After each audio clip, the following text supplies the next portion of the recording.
Bom dia, crianças! Hoje é a nossa aula de matemática. Hoje é 30 de 6 de 2021. Nós vamos falar sobre medidas de comprimento, páginas 112 até 117. Então, aí vocês vão abrir na página 112, né? Vão colocar a data, 30 de 6 de 2021. Nós vamos iniciar a aula, vai falar sobre medidas. Então, você saberia responder qual é a sua altura? Então, pede aí em casa, pega a fita métrica ou assim, sei lá, alguma coisa assim que pode medir a fita métrica ou a régua para medir a vossa altura. Encosta na parede bem certinho e pede para alguém da tua família medir a altura. Você saberia responder qual é a sua altura? E tem gente também que já sabe. Então aí vocês poderão anotar, tá bom? Medidas confusas. No começo era assim: um media com seu palmo, outro com seu passo. Tinham aqueles que usavam o pé e também o braço. Mas como cada um tinha uma altura, as medidas ficavam diferentes e era aquela confusão. Quem tinha a medida certa? Era uma verdadeira discussão. Às vezes o rei padronizava, o que valia era a medida do seu palmo, passo ou pé. Mas quando mudava o rei, a confusão começava outra vez. Até que um dia alguém teve uma ideia: vamos criar um padrão que vale para todos. Não importa se são grandes ou pequenos, a medida será sempre a mesma. Foi assim que surgiram o metro, o centímetro, o milímetro e o quilômetro. Agora todos medem sem confusão. O que deu aqui será o mesmo que ali. E assim reinou a padronização. Então aqui está explicando como surgiu, como medir. Antigamente, o pessoal media com palmo, quantos palmos tinha tal objeto, quantos passos tinha a sala, por exemplo, um ambiente. Então se media com palmo, algum objeto, e com passo, com os pés, media algum local, algum ambiente, uma sala, um quadrado, né? E foi indo até que eles descobriram, e isso virava uma confusão, porque conforme a altura, o tamanho da pessoa é o passo, né? Conforme a altura é o tamanho do passo, conforme a pessoa, uns têm as mãos pequenas, né? Outras têm as mãos maiores, então o palmo vai sair, a medida vai sair, por exemplo, se eu vou medir uma carteira que o meu dá 3 palmos de largura, uma criança que tem a mãozinha pequenininha vai dar mais palmos, entendeu? Então era uma confusão. Depois que inventaram o metro, né, outros meios de medir, que aqui vocês vão ter alguns exemplos. Então aqui na página agora, na próxima, 113, atividades para a sala, observe a seguir como alguns colegas de Ricardo registraram a altura dele. Então, se a gente estivesse na sala de aula, ia ser completamente diferente a nossa aula, ia ser mais gostosa, né? Ia medir um, medir outro. E assim, né, vai ficar um pouquinho mais complicado, mas vai dar para ter uma noção. Então, observe a seguir como alguns colegas de Ricardo registraram a altura deles. Então, aqui tem os colegas, a Ana tem 9 palmos, né? Medido através de palmos. O Rogério tem 8 palmos. A Márcia, quase 11 palmos. O Igor, 9 palmos e meio. Então, aqui eles usaram o palmo para medir as alturas das crianças. Observando o que foi registrado, você consegue dizer qual é exatamente a altura de Ricardo? Por quê?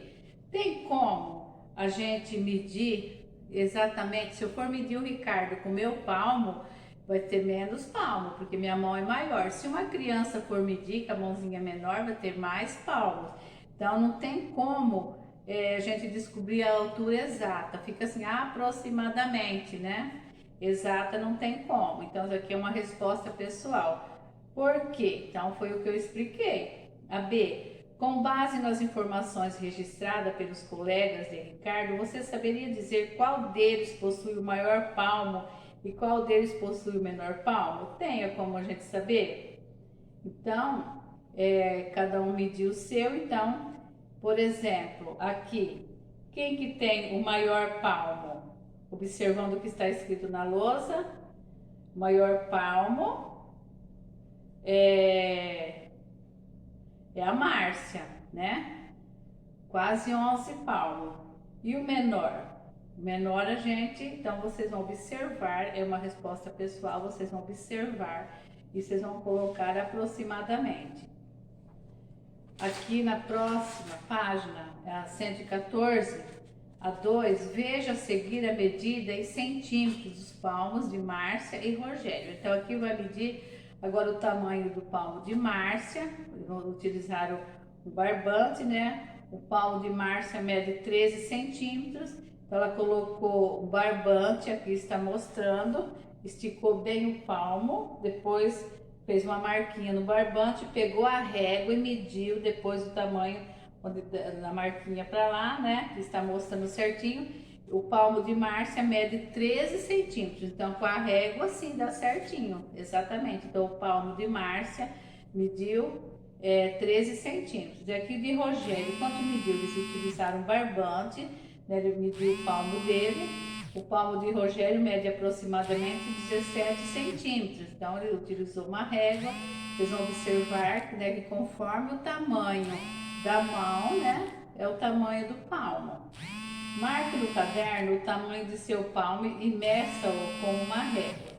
Quantos centímetros aproximadamente mede o seu palmo? Então vocês vão fazer mais ou menos igual. Vocês vão medir com a régua. Vocês poderão colocar desse modo aqui, medir assim com barbante ou uma fitinha, fazer uma marquinha, depois pegar a régua e medir para ver quanto mede o vosso palmo.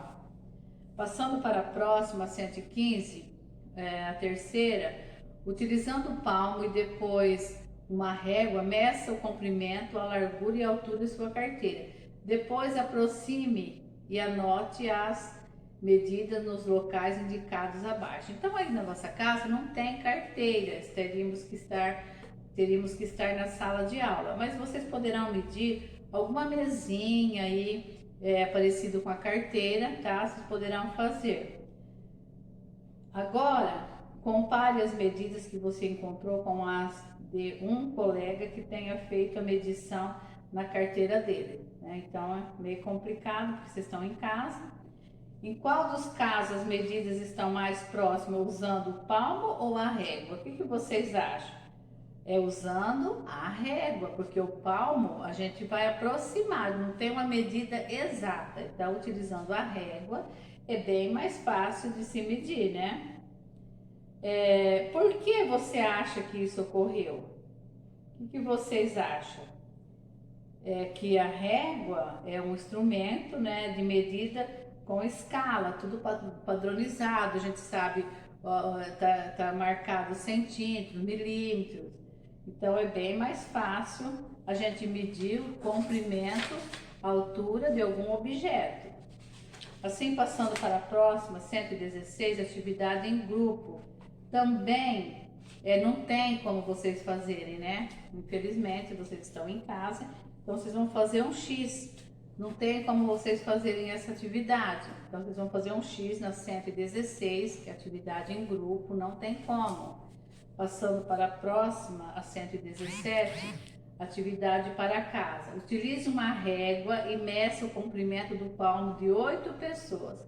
Anote o nome e o comprimento aproximado do palmo de cada pessoa no quadro abaixo. Então aí na vossa casa, vocês veem o seu pai, a mãe, os irmãos, vocês medem com o palmo e anota o nome da pessoa e o comprimento do palmo. Então vocês vão pegar um barbantinho e falar, pai, põe a mão aqui que eu vou medir.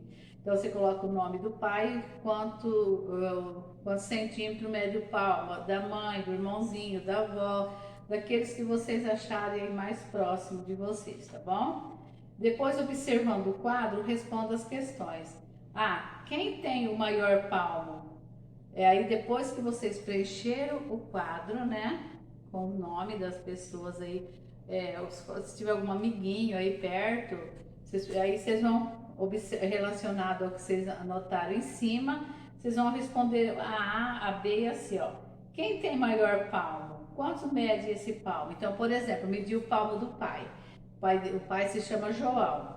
Então, meu pai, o seu palmo mediu, por exemplo, 11 centímetros, 12, 15 centímetros. Então, vocês vão anotar e vão responder as perguntas. Qual que é o maior, qual que é o menor, de quanto é a diferença entre um palmo maior e o menor. Então, vocês vão ter que fazer, né, calcular aí a diferença e anotar. Assim, é uma resposta pessoal relacionado à medida que vocês mediram o palmo das pessoas, que vocês preencheram o quadro, tá bom?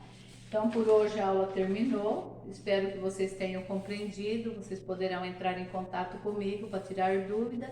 Até a próxima aula. Um grande abraço a todos.